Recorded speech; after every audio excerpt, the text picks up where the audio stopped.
এতদিন ধরে মাটির কাজ করে যাচ্ছি, আজকে আমার মাটির কাজ মোটামুটি শেষ হওয়ার পথে। তো কিছু কিছু জায়গা ফাটা বা জোড়া বাকি ছিল, সেগুলো কিন্তু মোটামুটি করে নিলেই আমার মাটির কাজ কমপ্লিট। যেই সমস্ত জায়গাগুলো মাটির প্রলেপ দিয়ে একদম ফিনিশিং টাচ দেওয়া, সেগুলো কিন্তু দিয়ে নিয়েছি।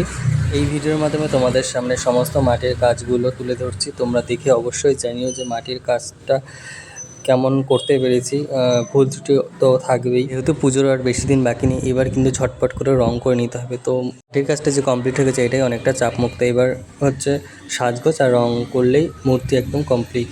তো এই মূর্তিটা অর্ডার করেছিল গোবরডাঙ্গা থেকে একটা বন্ধু। তো ওর বাড়ির বিগ্রহ এরকম আমাকে মডেল দিয়েছিল। তো এরকমভাবে করার চেষ্টা আমি করেছি, সাজালে তো ফুল লুক তোমাদের সাথে শেয়ার করব। আর এই বিগ্রহটি অর্ডার করেছিল হাওড়া থেকে একটা দাদাভাই। ওনার রেকমেন্ড অনুযায়ী কিন্তু সাবেকি বাংলা টানা চোখের মূর্তি করেছি, পদ্মের উপরে বসা। এই মূর্তিটা অর্ডার করেছিল যাদবপুর থেকে একটা বন্ধু, আর এটা একটা কৃষ্ণনগর থেকে ভাই অর্ডার করেছিল। তো মোটামুটি সমস্তগুলো তোমাদের সাথে শেয়ার করলাম। কাজগুলো কেমন করতে পেরেছি জানি না, তবুও তোমরা জানিও কমেন্ট করে, আর শেয়ার করে দিও তোমাদের বন্ধুদের সাথে। যে কোনো ধরনের কাজ লাগলে আমার সাথে কিন্তু যোগাযোগ করতে পারো।